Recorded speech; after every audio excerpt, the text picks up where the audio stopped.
मार्च को फिर से प्रचंड बहुमत की सरकार बनाएगी और इन पेशेवर गुंडों और अपराधियों पर वैसे ही टूटेगी जैसे पहले टूट करके इनको बिलों के अंदर घुसाया था।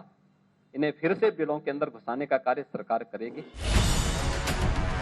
तो क्या उत्तर प्रदेश पुलिस की गाड़ी से उतरने वाले नाहिद हसन की वजह से पश्चिमी उत्तर प्रदेश में वोटों का एक बार फिर से ध्रुवीकरण होने वाला है? क्योंकि जो नाहिद हसन बिगड़े बोल के लिए बदनाम है। साथियों, आपके बीच में ऐसे आदमी आते हैं, ये कहते हैं कि मुझे प्लस दे दो, मुझे ये मेरे पीछे ये लग जाओ, मेरे पीछे वो लग जाओ। क्या करेंगे हम उस प्लस का? वोट दे देंगे, लेकिन इतना जान लीजिए कि वो बिना दूध की भैंस है। चारा जरूर खिलाओगे उसे वोटों के हिस्से। जीन्स और जैकेट पहनने वाले जो नाहिद हसन किसानों को सरेआम भड़काते हैं।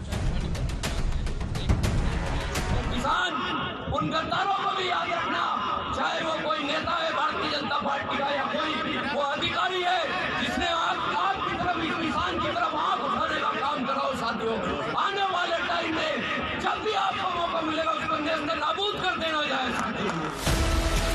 जिस नाहिद हसन को कैराना में हिंदुओं के पलायन का मास्टरमाइंड बीजेपी कहती है, जिस नेता की वजह से कहा जाता है कि कैराना में हिंदू ये घर बिकाऊ है लिखकर पलायन कर गए, क्या उसी नाहिद हसन की वजह से पश्चिमी उत्तर प्रदेश में अखिलेश का खेल बिगड़ने वाला है?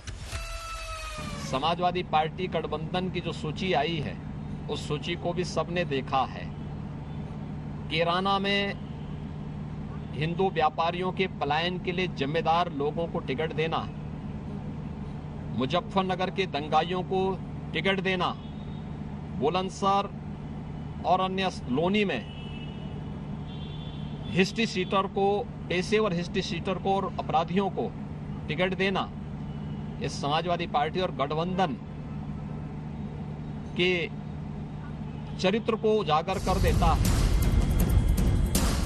लेकिन इतना विवादित रिकॉर्ड होने के बावजूद समाजवादी पार्टी उम्मीदवारों की जब पहली लिस्ट निकली तो पहला नाम नाहिद हसन का ही था। लेकिन यूपी पुलिस ने गैंगस्टर एक्ट में कार्रवाई करते हुए उन्हें गिरफ्तार कर लिया और अखिलेश यादव को अपना प्रत्याशी बदलना पड़ा।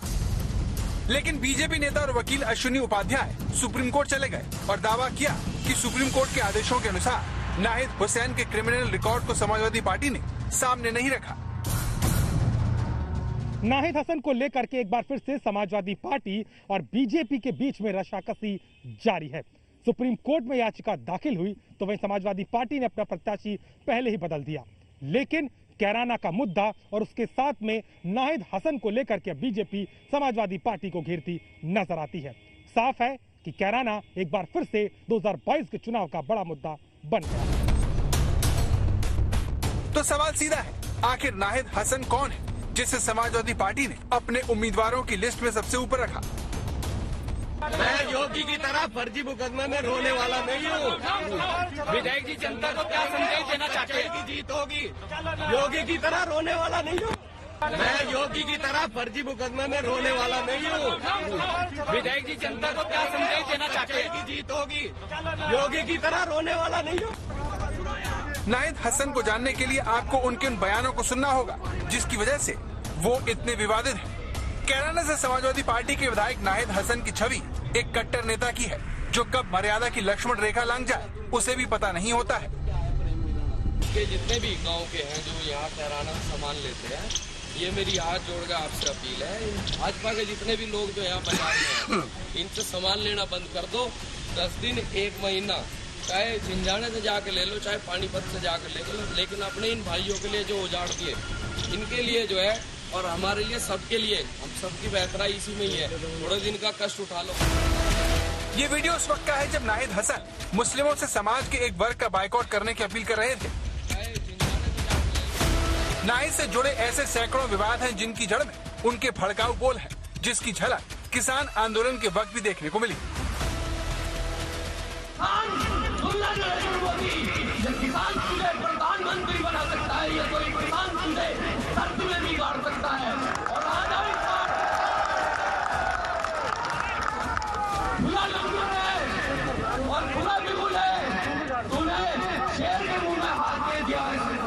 और नरेंद्र मोदी बचने वाले नहीं है, हमें सब पता है। तो उसी दिल्ली में बैठे थे और प्रधानमंत्री को लेकर किसान आंदोलन के दौरान नाहिद हसन ये बयान दिया था, लेकिन नाहिद हसन का नफरती लाउड स्पीकर यही नहीं थमा, क्योंकि मायावती पर वो इससे पहले बड़ी बेशर्म टिप्पणी कर चुके हैं। साथियों, आपके बीच में ऐसे आदमी आते हैं, ये कहते हैं कि मुझे प्लस दे दो, मुझे ये मेरे पीछे ये लग जाओ, मेरे पीछे वो लग जाओ। क्या करेंगे हम उस प्लस का? वोट दे देंगे, लेकिन इतना जान लीजिए कि वो बिना दूध की भैंस है। चारा जरूर खिलाओगे उसे वोटों के इससे। साथियों, हमें उस पागल हाथी से कोई लेना देना नहीं है। ना तो वो पागल हाथी हमारा पहले काम आया और ना आगे आने वाला है। तो समाजवादी पार्टी के इस नेता का रिकॉर्ड बहुत विवादित है और बदजुबानी करना इनका शक्ल। बावजूद इसके नाहिद हसन पर समाजवादी पार्टी की तरफ से कोई कार्रवाई नहीं हुई, बल्कि हमेशा इनाम ही मिलता आया। इसका नतीजा ये हुआ कि नाहिद हसन सड़कों पर अपने ही राज्य की पुलिस और अफसरों को धमकाते, उनसे उलझते देखे गए।